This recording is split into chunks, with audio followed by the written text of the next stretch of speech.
अस्सलाम वालेकुम, मेरा नाम साकिब राठौर है और मैं इस वक्त मौजूद हूँ स्पेन के शहर बार्सिलोना में। और बार्सिलोना के अंदर मौसम बड़ा खुशगवार है और मौसम दो वजह से खुशगवार है। एक तो पाकिस्तानी अवाम बड़ी खुश है यहाँ पे, जो गुज़श्ता कई अरसे से जिनको पेपर्स नहीं थे, जिनके पास रिहायशी इजाज़तनामे नहीं थे, स्पेन की गवर्नमेंट की जानब से जब गैर कानूनी तारकीन वतन को कानूनी हैसियत देने का एक ऐलान किया गया, उसके बाद पाकिस्तानी जो कम्युनिटी थी उसके अंदर खुशी की लहर दौड़ गई। स्पेशली पाकिस्तानी की नाम इसलिए ले रहा हूँ क्योंकि सब पाकिस्तानी जितने भी यहाँ थे वो मुख्तलिफ ममालिक का सफर करते हुए यहाँ पहुंचे थे। दूसरा बड़ा मरहला जो इस वक्त इख्तिताम पजीर तकरीबन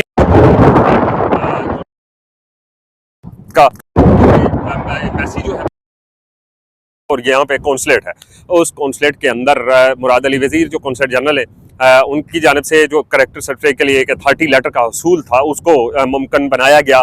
उसको बड़ा बआसानी वो एक ऑपरेशन था जिसको उन्होंने मुकम्मल किया।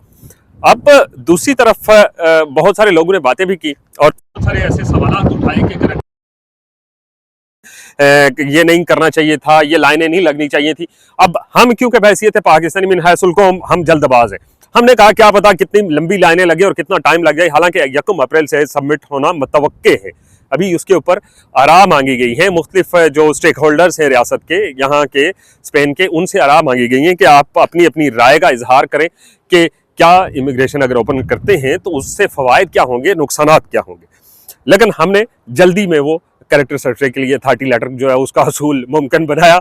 और ये तकरीबन मेरी गुज़श्ता रोज़ जब कौंसलेट जनरल से गुज़श्ता हफ्ते मुलाकात हुई, वो वीडियो भी आपके सामने स्पेन टुडे उर्दू के उस फेसबुक पेज पे और दीगर डिजिटल मीडिया प्लेटफॉर्म पे उन्होंने कहा कि 10,000 के करीब लोगों को हमने ये सहूलत मुहैया की और ये ऑपरेशन कामयाबी से जितने जल्दी मुमकिन हो सका हमने इसको कंप्लीट किया। मकामी इंतजामिया की जानब से जब कौंसलेट के साथ रब्ता किया गया और उनसे ये पूछा गया कि जनाब ये बताइए कि आपको हमारी ज़रूरत है, हम ये इतना बड़ा ऑपरेशन है, डेफिनेटली इतने लोग यहाँ पे मौजूद हैं तो अमन अमान की सूरत हाल ख़राब हो सकती है। तो कौंसलेट जनरल का जो जवाब था वो बड़ा मानी खेज था और बड़ा हैरान कुन था। उन्होंने कहा कि ये मेरे लोग हैं और मैं इन लोगों को कंट्रोल करना, इनको फैसिलिटेट करना मैं जानता हूँ। उन्होंने ये सारा अमल बड़े शफाफ अंदाज में किया और जिसको कहते हैं ना कि नंबर लेके टोकन जिसका था, फिर ये हुआ कि हमारे पाकिस्तानियों ने टोकन लेके बेचना भी शुरू कर दिए। ये एक बड़ा दिलचस्प बात जो मुझे पता चली कि एक बंदा रात को जाके खड़ा हो गया 12 बजे, उसने अपना टोकन हासिल किया और वो 20 यूरो या 30 यूरो में टोकन बेच दिया। फिर वो दोबारा से खड़ा हो गया, ये एक बिजनेस बना लिया गया। जिसके बाद एक बड़ी तकनीकी बुनियादों पे वहाँ पे उस हर रोज टोकन का नंबर, वो जो अल्फ़ाबेट उसका स्टाइल चेंज होता था, उसका कलर चेंज होता था और ये सारा अमल करके उन्होंने तमाम पाकिस्तानी, इस वक्त कौंसलेट के अंदर कोई भी अथॉरिटी लेटर के लिए लाइनें नहीं लगी हुई।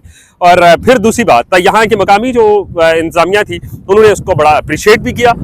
अब जो सबसे बड़ा मसला इस वक्त बन रहा है वो पासपोर्ट लास्ट होने का बन रहा है। वो भी एक दिन के अंदर 1,000 से ज्यादा लोगों ने जब मुख्तलिफ थानों में जो यहाँ के पुलिस स्टेशन थे वहां पे अप्लाई किया कि जनाब ये बताइए, कि वो भी परेशान हो गए कि भाई ये इतने एक दिन के अंदर ये 1,000 के करीब या 3,000 के करीब पासपोर्ट जो है वो एकदम से गुम हो गए, ये चक्कर क्या है। तो मकामी इंतजामिया ने जब कौंसलेट से रब्ता किया तो कौंसलेट की जानिब से ये कहा गया कि हमारे जो पाकिस्तानी लोग हैं या दीगर लोग हैं वो मुख्तलिफ इलाकों से गैर कानूनी तरीके से यूरोप के अंदर दाखिल होते हैं, अक्सर नहीं कुछ लोग, तो वो जब यहाँ दाखिल होते हैं तो उनका पासपोर्ट जो है वो रास्ते में कहीं गिर जाता है, कहीं ज़ाया हो जाता है, या फिर वो किसी ऐसे डर से कि किसी मुल्क के अंदर पासपोर्ट अगर लीगल डॉक्यूमेंट है, ट्रैवल डॉक्यूमेंट है, उसके ऊपर अगर वो पकड़े जाते हैं तो वो वापस अपने मुल्क भेज दिए जाते हैं।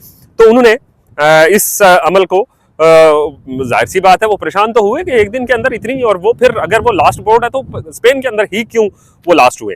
बहरहाल वो भी एक अमल था जो मुकम्मल हो गया। अब जो अवाम है वो परेशान इस वजह से है कि जो लेपर्ड कुरियर सर्विस के थ्रू नेशनल पुलिस ब्यूरो से अटेस्टेशन है, फिर उसके बाद अपोस्टाइल है और उसके बाद वापस यहाँ लाना है। लेकिन मुझे बहसियत अगर सहाफ़ी कहूँ या बहसियत एक तारिक वतन कहूँ, क्योंकि मैं भी इस सारे सिस्टम का हिस्सा हूँ जो बन रहा है, जो आने वाला है, और उम्मीद मैं भी कर रहा हूँ कि शायद हमें भी वो कानून और वो हैसियत मिल जाए।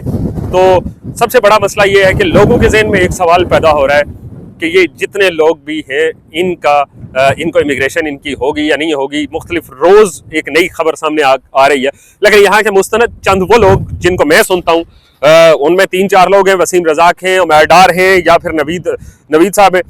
इन लोगों को सुनता हूँ ये क्योंकि मकामी जो मीडिया है उसके साथ वाबस्ता रहते हैं और उनसे जो खबर निकलती है वो फिर हमारे काम भी आती है और बाकी लोग भी उसको सुनते हैं, मुस्तनद मानी जाती है।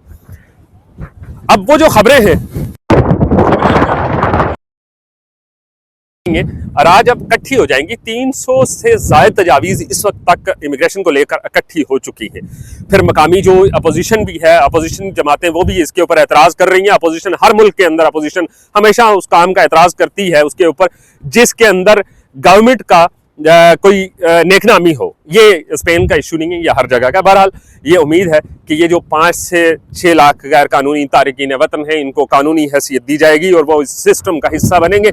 इस मुल्क की तरक्की में इससे पहले भी पाकिस्तानियों ने बड़ा किरदार अदा किया और अब भी करेंगे डेफिनेटली। वो टैक्स देंगे, इस सिस्टम के अंदर टैक्स नेट में आएंगे और मुल्क की तरक्की के लिए यहाँ जिस तरह जिसको कहते हैं सुपरमार्केट से, रेस्टोरेंट से टैक्सी की एक बड़ी तादाद और दिगर जो है वो एक अच्छा इमेज। और जब कॉन्सर्ट जनरल से लास्ट में ये आपको थोड़ा वीलाग लंबा हो जाता है, कॉन्सर्ट जनरल से जब बात हुई तो उन्होंने कहा कि ये जो नए लड़के आए ये सारे पढ़े लिखे हैं, कोई एआई का स्टूडेंट है, किसी ने मास्टर डिग्री किसी सब्जेक्ट में की हुई है। ये जब इस सिस्टम का हिस्सा बनेंगे तो स्पेन के अंदर एक नेक नाम होगा, एक नाम रोशन होगा पाकिस्तान का कि यहाँ के लोग जो हैं, पाकिस्तान के लोग वो पढ़े लिखे भी हैं। वो सिर्फ और सिर्फ कंस्ट्रक्शन का काम, रेस्टोरेंट का काम ये नहीं कर रहे, बल्कि इस सिस्टम के अंदर भी आके इस मुल्क का हिस्सा जो चल रही है वो यहाँ एक जगह पे रुकने नहीं दे रही। और बहरहाल जो भी मजीद कुछ अपडेट्स इमिग्रेशन को लेकर आती हैं या पाकिस्तानी कम्युनिटी के हवाले से आती है आप तक पहुँचाते रहेंगे। दीजिए इजाज़त, अल्लाह हाफिज़।